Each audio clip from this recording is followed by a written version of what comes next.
சத்திய கிருபையே, சாந்தத்தின் கிருபையே, நித்திய கிருபையே, பூரண கிருபையே, அவர் கிருபை என்றும் உள்ளது, அவர் கிருபை என்றும் உள்ளது,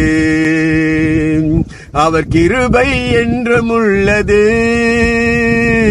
அவர் கிருபை என்றும் உள்ளது. வாருங்கள் வாருங்கள் சுவைத்து மகிழலாம், வாருங்கள் வாருங்கள் சுவைத்து மகிழலாம்.